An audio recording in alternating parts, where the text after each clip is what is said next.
13 April 2025 रोजी सायंकाळी 6:15 वाजेच्या सुमारास मुंबई आग्रा राष्ट्रीय महामार्गावरील शिरपूर फाट्यावर एकास जेरबंद करत त्याच्या ताब्यातून गावठी बनावटीचं 4 पिस्टल व 7 जिवंत काडतुस व एक मोबाईल असा 1,20,000 रुपये किमतीचा मुद्देमाल शहर पोलिसांच्या डीबी पथकाने ताब्यात घेतल्याची कामगिरी केली आहे।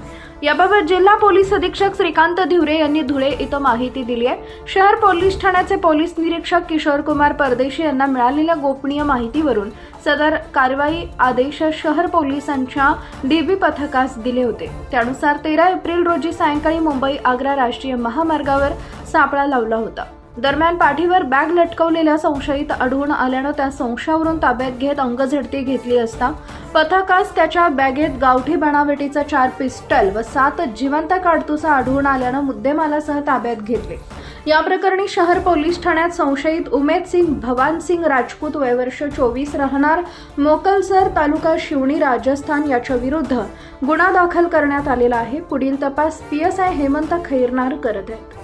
शिरपूर शहर पोलीस स्टेशन येथे सिनियर PI परदेशी तसंच PSI खैरनार यांना अशी एक टीप मिळाली होती की शिरपूर फाटा येथे एक इसम संशयितरित्या फिरत आहे। त्या अनुषंगाने त्याला आपण पकडले असता त्याच्याकडे एकूण 4 पिस्टल्स आपण जमा केलेले आहेत। त्याचप्रमाणे 7 जिवंत काडतूस आणि एक मोबाईल असा 1,20,000चा माल आपण जप्त केलेला आहे।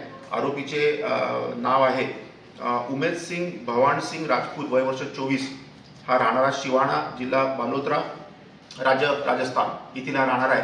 याच्यावर पूर्वीचा एक देखील गुन्हा नंदुरबार येथे दाखल आहे आणि त्याच्यात आम्ही PC घेतलेली आहे आणि पुढील तपास चालू आहे।